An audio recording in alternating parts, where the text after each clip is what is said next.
Students, welcome to JEE T point. आज हम सब डिस्कस करने वाले हैं एक new topic, that is Cartesian product of two sets. कि जैसा कि आप देख सकते हैं, Cartesian product of two sets. Topic पे आने से पहले एक एग्जांपल के थ्रू मैं आपको बताना चाहता हूँ ये होता क्या। देखिए, मान लीजिए आपके स्कूल में 11th क्लास में मान लीजिए 10 स्टूडेंट्स। क्लास 11 क्लास में आपके स्कूल में मान लीजिए 11th क्लास में 10 स्टूडेंट्स हैं। और इन 10 स्टूडेंट्स को पीटीएम होता है स्कूल में। पीटीएम में स्कूल वालों ने बोला है, क्लास टीचर ने बोला है बच्चों से कि सारे के सारे बच्चे अपने फादर के साथ पीटीएम में आएंगे। ओके, तो पीटीएम वाले दिन होगा क्या। मान लीजिए इसमें मैंने बोला आपसे 10 स्टूडेंट्स हैं। अगर मैं इसको S1 डिनोट करता हूँ, S1 stands for first student, ये अपने फादर के साथ आएगा पेरेंट मीटिंग वाले दिन। Similarly S2 also and so on up to S10 F10। Okay, अच्छा ऐसा हो सकता है कि आपके मन में चल रहा हो कि कोई ना आए, वो केस मत लीजिए। मान लीजिए 10 के 10 स्टूडेंट पीटीएम वाले दिन अपने फादर के साथ पीटीएम में आए। ओके, टीचर को बोला गया, अब जो क्लास टीचर थी उनको प्रिंसिपल ने बोला कि जितने भी स्टूडेंट्स आए हैं उनके नाम और उनके फादर के नाम आप मुझे लिस्ट बना के मुझे फॉरवर्ड कर दीजिए। तो अगर मैं बात करता हूँ, सिर्फ 11th क्लास में मैंने 10 स्टूडेंट्स लिए, तो 10 स्टूडेंट्स के नाम तो लिख सकते हैं। अच्छा, सिर्फ और इसमें इसमें मैंने 10 स्टूडेंट्स ही लिए हैं, तो 10 स्टूडेंट्स नहीं होंगे, स्टूडेंट ज्यादा भी हो सकते हैं, 40 हो सकते हैं। मान लीजिए एक सेक्शन में 40 स्टूडेंट है, दूसरे सेक्शन में 50 स्टूडेंट्स हैं, तीसरे सेक्शन में भी 50 स्टूडेंट्स हैं। ये तो 11th क्लास की बात करी, ऐसी बहुत सारी क्लासेस होंगी स्कूल में। तो अगर ऑन द होल देखें आप, तो ये जो टास्क है, थोड़ा सा आपको लगेगा कि थोड़ा सा लगेगा डिफिकल्ट, मतलब कि टाइम टेकिंग। अगर सिंगल सिंगल पर्सन हैंडल करे पूरे जितने भी सेक्शंस हैं, जितने भी क्लासेस हैं स्कूल में, अगर सिंगल पर्सन को कहा जाए कि सबके जितने भी स्टूडेंट्स आए हैं पेटीएम में, उन सबके नाम और उनके पेरेंट्स के नाम मुझे एक पेपर पे लिस्ट करके दीजिए, तो आप सोच सकते हैं थोड़ा बहुत उसके लिए टाइम टेकिंग होगा। तो स्कूल वालों ने क्या किया कि इन सब से बचने के लिए कि कोई कोई अलग से कोई पर्सन इसमें इन्वॉल्व ना हो, तो इन्होंने एक प्रोग्राम डिजाइन किया, इन्होंने एक प्रोग्राम बनाया। उस प्रोग्राम में क्या था, देखिए यहाँ पे अगर आप क्लास का नाम डालें, मान लीजिए क्लास क्लास है, यहाँ पे क्लास के लिए एक सेक्शन छोड़ दिया, और यहाँ पे स्टूडेंट नेम, और यहाँ पे उसके उसके बाद फादर्स। ओके, मान लीजिए प्रिंसिपल ने क्या किया, यहाँ पे क्लास डाली 11th क्लास, सपोज 11th है।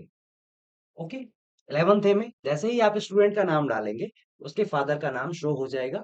इससे क्या होगा, मान लीजिए कोई स्टूडेंट क्लेम कर रहा है कि मैं आया था, वो एक्चुअल में नहीं आया, तो एंट्री लेगा ही नहीं, स्टूडेंट की एंट्री नहीं ले। ओके, इससे पता चल जाएगा, और डाटा भी जो है आपका ऑन अ होल देखना उसके लिए इजी रहेगा। ओके, तो ऐसे ही अगर मैं आपको, ये तो मैं पूरे स्कूल की बात कर रहा था, अगर मैं सिर्फ ये 11th क्लास तक अपने आप को लिमिट कर दूं, 10 स्टूडेंट्स हैं मान लीजिए, तो ऐसे जितने भी, अब मैं क्या करता हूँ, मान लीजिए इसमें 10 स्टूडेंट्स थे 11th क्लास में, 10 स्टूडेंट्स ले लिए मैंने, इनको एक पेपर पे लिस्ट कर दिया। और सेकंड क्या करता हूँ मैं, इनके जो फादर्स थे 10 स्टूडेंट्स के, इनको भी मैंने एक पेपर पे लिस्ट कर दिया। अब पहला जो स्टूडेंट होगा वो अपने फादर के साथ आएगा। ऐसे जितने भी कॉम्बिनेशंस बनेंगे स्टूडेंट और फादर के, पेयर, आप पेयर कह सकते हैं, जितने भी कॉम्बिनेशन, जितने भी पेयर बनेंगे, इनको मैंने एक सेट में लिख दिया। इसी को मैं बोलूंगा Cartesian product of these two sets. पहला सेट कौन सा होगा इसमें, सेट ऑफ दीज 10 स्टूडेंट्स। दूसरा सेट क्या होगा, set of fathers of these students. Okay, S में लेता हूं, मान लीजिए the set of students of 11th class. Okay, और मैं एफ ले लेता हूं, the set of their fathers. Okay, अब इस सेट को, मतलब ये जितने भी पेयर्स बने, इनको अगर आप एक सेट में लिस्ट कर दें, इसी को मैं बोलूंगा Cartesian product of the two sets S and F. इसको डिनोट इससे करते हैं, एस क्रॉस एफ से डिनोट करते हैं। इसमें कैसे एलिमेंट होंगे देखिए, एस और F, such that F is the father of S. Okay, I hope आपको समझ में आया होगा। अगर मैं ऑन द होल बात करूं तो आप वही लिखूंगा मैं। फर्स्ट सेट जो लेंगे आप, कौन सा, set of students in the school, set of all students of the school. Second जो सेट होगा कौन सा होगा, set of their fathers, set of the fathers of the students in the school. अगर ऐसे जितने भी पेयर्स बन रहे हैं उन सबको आप एक सेट में लिस्ट कर दें, उसी को मैं कहूंगा Cartesian product of the sets S and F. It is denoted by S into F. Okay? I hope आपको समझ में आया होगा। देखिए, अब मान लीजिए एक इस बार आपने पेरेंट्स मीटिंग में स्टूडेंट और फादर ही आ रहे थे। अब नेक्स्ट टाइम क्या हुआ, नेक्स्ट टाइम स्कूल मैनेजमेंट ने आपसे बोला, स्टूडेंट सारे जितने भी बच्चे थे उनको बोला कि आपके दोनों के दोनों पेरेंट्स आने चाहिए, your father and mother both should come in the PTM. तो इस बार क्या होगा, इस बार जो आपका पेयर बनेगा वो 3 का बनेगा। देखिए, यहाँ पे स्टूडेंट, यहाँ इसके फादर, यहाँ इसकी मदर। ओके, इस केस में जो आपका कार्टेशियन प्रोडक्ट होगा वो, इसमें कितने कितने पर्सन आएंगे, पीटीएम में कितने पर्सन आएंगे, 3 आएंगे। पहला स्टूडेंट, उसके फादर और उसकी मदर। पीटीएम में तीन तीन आएंगे, 3 पर्सन एक साथ आएंगे। पहले क्या हो रहा था, सिर्फ अपने स्टूडेंट्स अपने फादर के साथ ही आ रहे थे, उस टाइम 2 पर्सन आ रहे थे। 2 पर्सन आ रहे हैं तो 2 सेट इन्वॉल्व थे। इस बार 3 पर्सन आ रहे हैं तो सिमिलरली तीसरा जो सेट होगा मैं कौन सा लूंगा, the set of mothers of those students. Second set क्या लूंगा, the set of fathers of those student. पहला सेट क्या लूंगा, the set of students in the school। Okay, देखिए इसको मैं ऐसे डिनोट करूंगा, S cross F cross F equal to this, और यहाँ पे such that F and M are parents of S। Okay okay, I hope आपको क्लियर होगा। अच्छा, इसी में इसी में बात करता हूँ एक पर्टिकुलर स्कूल की, अगर मैं बात करता हूँ, फिर भी मान लीजिए स्कूल में कि 500 स्टूडेंट्स हैं। तो ऐसे अगर मैं लिस्ट करने लगा, अगर मैं रोस्टर फॉर्म में मान लीजिए मुझे लिस्ट करना है इसी सेट को, तो it will be time taking. अगर थोड़े कम स्टूडेंट होते, 10 स्टूडेंट्स होते तो काम चल जाता, आप लिख देते। 10 स्टूडेंट्स भी होते तो आप लिख देते इजीली। अगर मान लीजिए ऐसे बहुत सारे स्कूल्स एक एक एरिया में जितने भी स्कूल्स हैं, उन सारे स्कूल्स की अगर मैं बात करूं, तो ऑन अ होल आप देख सकते हैं कि नंबर ऑफ स्टूडेंट्स भी बहुत ज्यादा हो जाएंगे, नंबर ऑफ फादर्स भी बहुत ज्यादा हो जाएंगे, नंबर ऑफ मदर्स भी बहुत ज्यादा हो जाएंगे। अगर मान लीजिए कार्टेशियन प्रोडक्ट में कोई भी एक सेट उसमें नंबर ऑफ एलिमेंट्स फाइनाइट नहीं है, तो आपको लिस्ट करने में आप लिस्ट नहीं कर सकते या टाइम लगेगा। तो जनरली जो हम कार्टेशियन प्रोडक्ट लेते हैं उसमें जो 2 सेट इन्वॉल्व होते हैं, जितने भी सेट इन्वॉल्व होते हैं, उसमें फाइनाइट नंबर ऑफ एलिमेंट्स की बात करें। आप इनफाइनाइट के लिए निकाल सकते हैं, but it will take time and you will not be able to list all the elements who belong to the who belong to A into A cross B. Okay, तो जब भी हम बात करेंगे, जिन सेट्स के बारे में बात करेंगे, तो फाइनाइट सेट्स के बारे में बात करेंगे। और एक चीज और, अगर मान लीजिए इसी पेरेंट्स पीटीएम में कोई स्टूडेंट, मान लीजिए कोई सेट अगर 5 है, मान लीजिए 10 स्टूडेंट्स थे, 10 के 10 में से कोई भी स्टूडेंट नहीं आया, कोई भी स्टूडेंट अगर नहीं आया, अगर स्टूडेंट नहीं आया तो उसके फादर भी नहीं आएंगे। तो जो जो कार्टेशियन प्रोडक्ट होगा, ए क्रॉस बी क्या आएगा, उस केस में ए क्रॉस बी में एक भी एलिमेंट होगा, नहीं होगा। पहला जो सेट है, मान लीजिए 10 स्टूडेंट्स थे, अगर मान लीजिए 10 के 10 स्टूडेंट्स नहीं आए पेरेंट्स मीटिंग में, उन्होंने अपने घर में इन्फॉर्म तक नहीं किया, तो पहला जो सेट होगा, जो प्रोग्राम इन्होंने डिजाइन करा है, तो स्टूडेंट का नाम डालोगे वो एंट्री नहीं लेगा। या आप कह सकते हैं सेट ऑफ स्टूडेंट्स में नंबर ऑफ एलिमेंट एक भी नहीं होंगे, एक भी स्टूडेंट अगर नहीं आया तो पहला सेट एम्प्टी हो जाएगा। सेकंड वाला set, set of fathers of those student, वो भी, उसमें भी एक भी एलिमेंट नहीं होगा क्योंकि कोई नहीं आया, वो भी एम्प्टी हो जाएगा। तो उस केस में जो आपका कार्टेशियन प्रोडक्ट है, इसमें भी एक भी एलिमेंट नहीं होगा, या आप कह सकते हैं it will also be a null set. Okay, okay. अब देखते हैं डेफिनेशन इसकी क्या है। देखिए, देखिए जैसा कि आप देख सकते हैं, let A and B be two non-empty finite sets.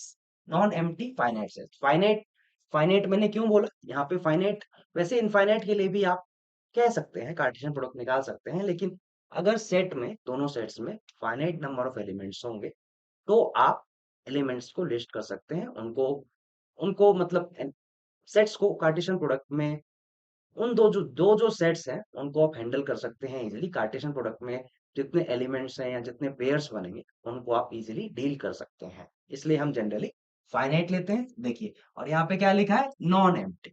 Non empty क्यों? देखिए, अगर एक भी इसमें से, इन दोनों में से ए क्रॉस बी है, ए क्रॉस बी मैं निकाल रहा हूं, अगर मान लीजिए ए 5 हो गया, इफ ए इक्वल टू 5 और बी इक्वल टू 5, और both both A equal to B equal to 5, इस केस में, इन तीनों ही केस में आपका जो ए क्रॉस बी है ये भी 5। ओके, इसी वजह से जो हम डिफाइन करते हैं Cartesian product, that is that is from two non empty and finite sets. Okay, Cartesian product को इससे डिनोट करते हैं, ये इससे डिनोट करते हैं, इसको कहते हैं हम Cartesian product of sets A and B. Cartesian product of sets A and, okay. और इसमें कैसे एलिमेंट होंगे? इसमें सारे के सारे पेयर्स में एलिमेंट होंगे, या कह सकते हैं आप ऑर्डर्ड पेयर, जिसमें कि पहला एलिमेंट कहां से आएगा? पहला एलिमेंट फर्स्ट सेट से होगा और सेकंड एलिमेंट दूसरे सेट से होगा। ए क्रॉस बी में कैसे एलिमेंट होंगे? ए क्रॉस बी में वो सारे ए बी होंगे, वो सारे पेयर्स होंगे ए बी के, जिसमें कि पहला जो एलिमेंट है वो फर्स्ट सेट से आए और बी जो है सेकंड से आए। ठीक है, सिंपल। अब चाहिए तो हमने डेफिनेशन देखी। अब मान लीजिए आपको दो सेट्स दे रखे हैं और आपको कार्टेशियन प्रोडक्ट निकालना है, तो आप निकाल लेंगे। ठीक, देखते हैं क्वेश्चन। देखिए, मान लीजिए ए सेट है आपका 1, बी जो सेट है आपका, इसमें मैं एलिमेंट ले लेता हूं 3 4। ओके, और मैं आपसे बोलता हूं first find Cartesian product of A and B, then find the Cartesian product of B and A. Okay, पहले फर्स्ट फाइंड करते हैं इसमें। देखिए, अब आपको ए क्रॉस बी फाइंड करना है, इसको आप बिल्कुल सिमिलर टू पीटीएम वाला जो एक मैंने एग्जांपल लिया था उसके बिल्कुल सिमिलर विजुअलाइज करिए। खाली इसमें और उसमें क्या डिफरेंस होगा? पीटीएम वाला जो एग्जांपल था उसमें स्टूडेंट के फादर्स को पहले से पता थे कि वही उसके फादर हो सकते हैं। इसमें वैसा कुछ नहीं है, कोई बात नहीं। मान लीजिए ये जो फर्स्ट स्टूडेंट है, ये सेकंड स्टूडेंट है। अब फर्स्ट स्टूडेंट है, इसमें पहले से आपको नहीं पता कि फर्स्ट स्टूडेंट के फादर कौन से होंगे। तो इन तीनों में से कुछ भी हो सकता है, या आप कह सकते हैं कि मान लीजिए ये जो सेट है, मान लीजिए 11th का एक सेक्शन है, 11th है, इसमें 2 बच्चे हैं और 11th बी में 3 बच्चे हैं। ठीक है? अब इन सबको पेयर्स में कहीं जाना है, पिकनिक। पेयर्स में इनको जाना है, मान लीजिए एक कोई कॉन्टेस्ट हुआ, कोई कॉन्टेस्ट है, उसमें जाना है इनको पेयर्स में। तो देखिए, अगर मैं मान लीजिए ए क्रॉस बी की बात करता हूं, तो पहला जो ये एलिमेंट है आपका, फर्स्ट जो आपका एलिमेंट है, इसमें से अगर मान लीजिए फर्स्ट को पिक करते हैं 1, तो ये किसी के भी साथ जा सकता है। और ऐसा पहले से कुछ डिसाइडेड नहीं है कि 1 3 के साथ ही जाएगा, 1 शुड गो विथ 4 ओनली, नहीं है। तो सारी की सारी जितनी पॉसिबिलिटी है सारे लेंगे आप। तो 1 3 के साथ भी जा सकता है, 1 4 के साथ भी जा सकता है, 1 can go with 5 also. Okay, अब आते हैं 1 के लिए सारी चॉइसेस हमने लिख ली, सारे जितने भी 1 के साथ जितने भी पेयर्स बन सकते थे सारे हमने लिख लिए। अब कुछ नहीं बचा। अब आते हैं सेकंड एलिमेंट 2। सिमिलरली 2 जो है 3 के साथ भी जा सकता है, 2 जो है 4 के साथ भी जा सकता है, and 2 can go with 5 also. ये हो जाएगा आपका ए क्रॉस बी, या आप कह सकते हैं Cartesian product of the set A and B. अब देख इसमें क्या आपने एक चीज ऑब्जर्व करी, अगर मैं कार्टिश ए क्रॉस बी में नंबर ऑफ एलिमेंट्स की बात करता हूं, देखिए इस केस में ए क्रॉस बी में कितने एलिमेंट्स हैं, आप देख सकते हैं number of elements in A cross B कितने हैं, 1 2 3 4 5 एंड 6। ओके, कितने एलिमेंट है, 6। और आपने एक चीज और ऑब्जर्व करी, ए में कितने एलिमेंट थे, 2। डी में कितने एलिमेंट है, 3। ओके, अब देखिए क्या मैं इस 6 को ये नहीं लिख सकता, 2 इंटू 3। ओके, और 2 क्या है, number of element in A, B क्या है, सॉरी 3 क्या है, number of element in B. Okay, तो यहां से आपने क्या ऑब्जर्व करा, number of elements in A cross B क्या हो जाएगा, number of elements in A into number of elements in B. Simple. Okay, similarly similarly आप बी क्रॉस ए भी फाइंड कर सकते हैं। Okay, B cross A find करते हैं, देखिए यहाँ पे बी ले लेते हैं। बी जो सेट था मेरा कौन सा था, 3 4 5। ओके, ए जो सेट था, ए था 1 अब आपको बी क्रॉस ए निकालना है, तो पहले इसमें बी के एलिमेंट्स होंगे। इसमें कैसे एलिमेंट होंगे, इसमें वो सारे ऑर्डर्ड पेयर्स होंगे जिसमें कि पहला वाला जो एलिमेंट है बी से बिलोंग कर रहा है और दूसरा वाला जो एलिमेंट है ए से बिलोंग कर रहा है। ये आप कह सकते हैं कि बी में जो 3 है, ये मान लीजिए कि ये 3 स्टूडेंट्स हैं जिनके रोल नंबर्स हैं 3 4 एंड 5। और सेक्शन बी में 11th ए सेक्शन में 2 स्टूडेंट्स हैं जिनके रोल नंबर्स हैं 1 एंड 2। और इन सबको पेयर्स में एक एग्जीबिशन में जाना है और पहले से कुछ भी डिसाइडेड नहीं है। 3 जो है 1 के साथ भी जा सकता है, 3 can go with 2 also, similarly for 4 and 5 also. देखिए तो बी क्रॉस ए क्या आ जाएगा, 3, 3 1 के साथ जा सकता है, 3 can go with 2 also, similarly 4 can go with 1 and 4 can go with 2 also. 5 1 and 5। यहाँ भी आप देख सकते हैं number of elements in A cross B cross है कितना है, 1 2 3 4 5 6। Number of elements in B cross है कितना दिख रहा है आपको, 6। इसको मैं क्या लिख सकता हूँ, number of elements in B into number of elements in. Simple. I hope आपको समझ में आया होगा। आइए देखते हैं एक क्वेश्चन।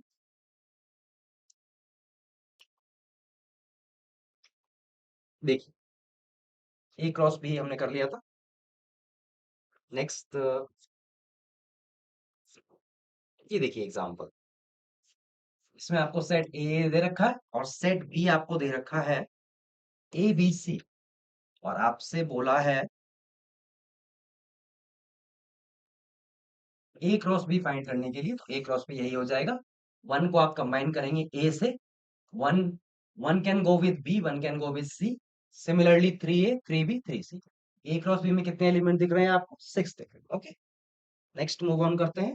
देखिए आगे क्या है, अच्छा ये देखिए इसमें 1 और 3, इसमें आपको क्या पूछा है, ये जो सेट है आपका, ये है सॉरी 1 एंड 3, ए में 2 एलिमेंट है। ये जो सेट है आपका, इसमें 2 एलिमेंट, 1 2 है, 1 3 है, सॉरी।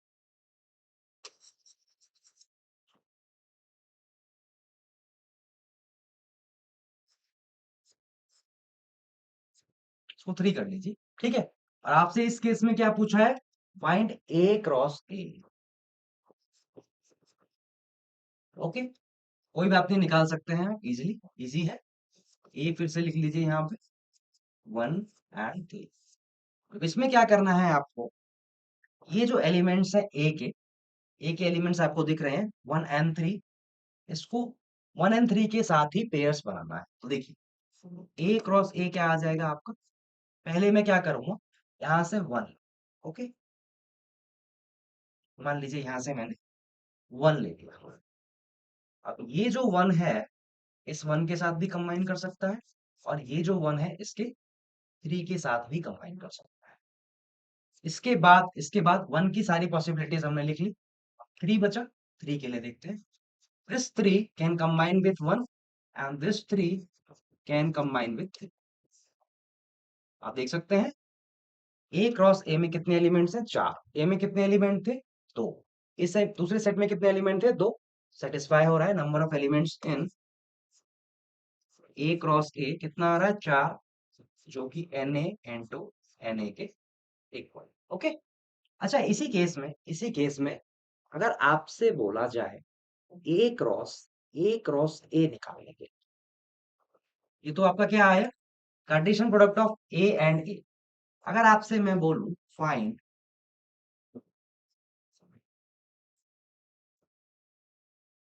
ओके, इसको आप बिल्कुल किसके सिमिलर देख सकते हैं? लाइक पीटीएम में student is coming along with his parents, father भी मदर भी, मतलब कि तीन तीन पर्सन के पेयर, तीन, इस बार जो आएंगे पीटीएम में तीन पर्सन एक साथ आएंगे। इसको आप ऐसे ही देख सकते हैं जिसमें, लेकिन इसमें और उसमें क्या डिफरेंस है? इसमें जो पहला सेट है, इसमें जो एलिमेंट्स है, इन सब में एलिमेंट्स सेम है।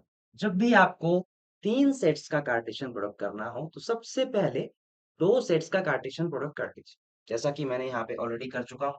इसको मान लीजिए। ओके। अब आपको क्या फाइंड करना है? ए इंटू इस, बाकी जो इसको मैंने बी एज्यूम किया, इसको मैं लिख देता हूँ यहाँ पे बी। ओके। आपको ये फाइंड करना है। ठीक है। ए सेट में आपको पता है एलिमेंट कौन कौन से हैं? One and three. ओके। और बी वाला जो सेट है उसमें आपको दिख रहा है एलिमेंट कौन कौन से हैं? बी में एलिमेंट कैसे हैं? One comma one, one comma three, three comma one. Okay. A में कैसे एलिमेंट है? One comma three. अब देखिए, ये जो सेट है आपका, इसमें कैसे एलिमेंट होंगे? इसमें तीन तीन के पेयर्स में।